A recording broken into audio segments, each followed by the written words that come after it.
Hi, fourth graders. Welcome to my teacher model. Here, I'm going to show you how to draw inferences using details and examples in a text. So this anchor chart is it's going to be similar to drawing inferences, but just like a few minor changes. So in order to draw inferences, you have 4 steps.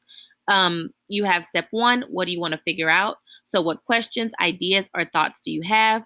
Step 2, look for clues in the text. So like nearby details, things that repeat, spelling words, tone of voice, think about how the person is talking, and then also pictures if there's pictures. Step 3, think about what you already know. So visualize. So make a picture in your mind based on what you read. And then step 4, you put those clues together to come up with your inference. So I'm going to be modeling these 4 steps using pages 15 and 16. So let's go ahead and get started by reading pages 15 and 16. November 29th. I like those small poems we read today. When they're small like that, you can read a whole bunch in a short time, and then in your head are all the pictures of all the small things from all the small poems. I liked how the kitten leaped in the cat poem, and how you can see a long head of the horse in the horse poem. And especially, I liked the dog poem, the dog in the dog poem, because that's just how my yellow dog used to lie down with his tongue all limp and his chin between his paws, and how he'd sometimes chomp at a fly and then sleep in his loose skin, just like that poet, Miss Valerie Worth, says in her small dog poem. December 4th. Why do you want to type up what I wrote about reading the small poems? It's not a poem, is it?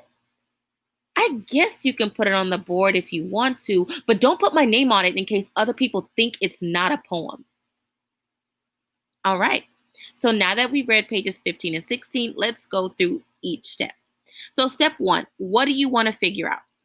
So this can be a question, an idea, or a thought that you may have.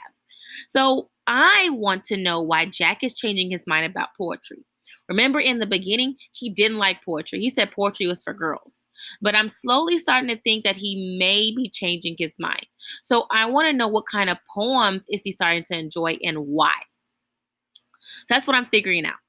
Step 2, I need to look for clues. So like anything that repeat, his feelings, how he's talking.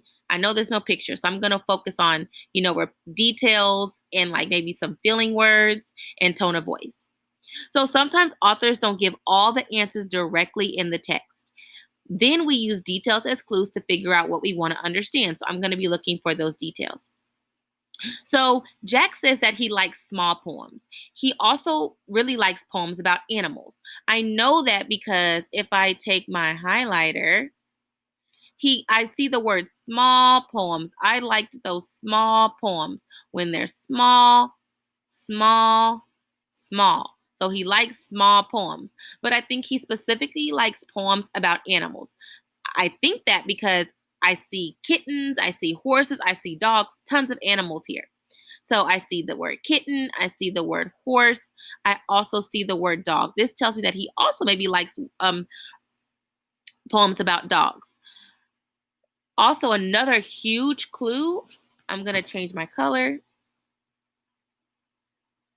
I'm going to make it smaller, is this whole section about his yellow dog. That dog poem reminds him of his yellow dog. And this is the first time I've seen Jack excited to really write about something, or maybe talk in detail about something, is that dog. So I'm going to type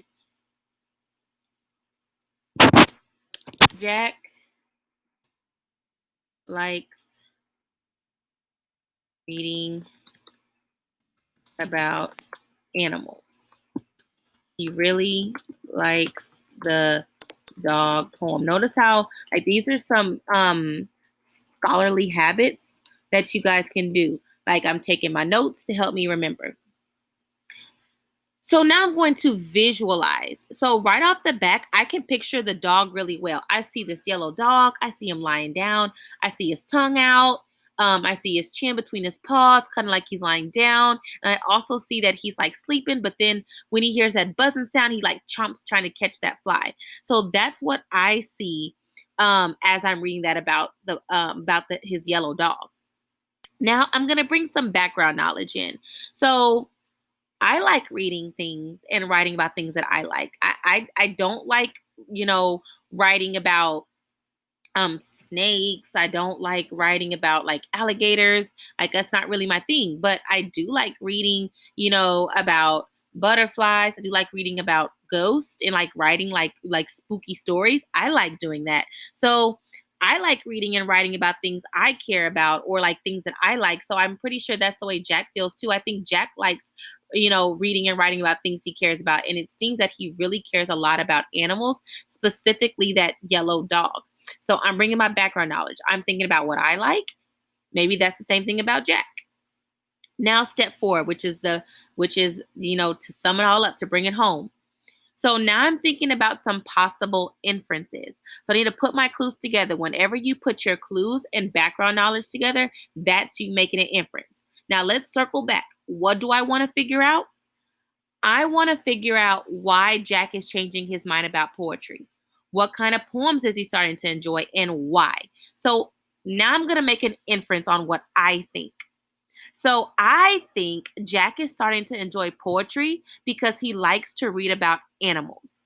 Jack likes to read poetry about animals because an animal was important to him, which was that yellow dog. Now, mind you, inferences, you don't find that in the text. It's an educated guess. So I'm using my clues to come up with that answer. This is what I think. I think that he likes writing about animals, specifically animals that are important to him. So that's my inference. An inference is an educated guess based on the clues, based on background knowledge. Now, mind you, I didn't say something about, oh, I don't think he likes poem. That's my inference. Where's your evidence for that? Because I'm starting to see those words. Let me get my highlighter out. I'm starting to see those words like, like, like. He likes poetry. Like it's starting to, he's changing a little bit. So I can't, so an inference wouldn't be, I don't think he likes poetry anymore.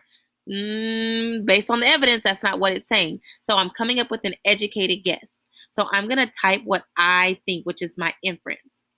So I'm going to put it right here. I think Jack likes poetry.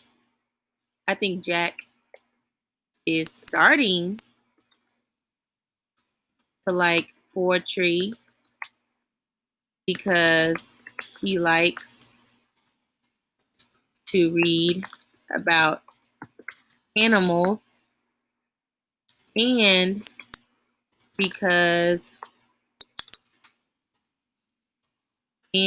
I also think the yellow dog is important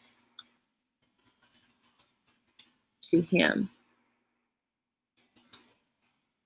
So yep, this is what I think. This is my inference. Whenever I see you say something about I think, I automatically know, okay, this person's making an inference. This is what they think about what's happening in the text. So this is what you guys are going to do for your student practice. So you're going to think, what do you want to figure out? What are your clues in the text? What do you see in your head? Put those clues together to make your inference. I think what's happening.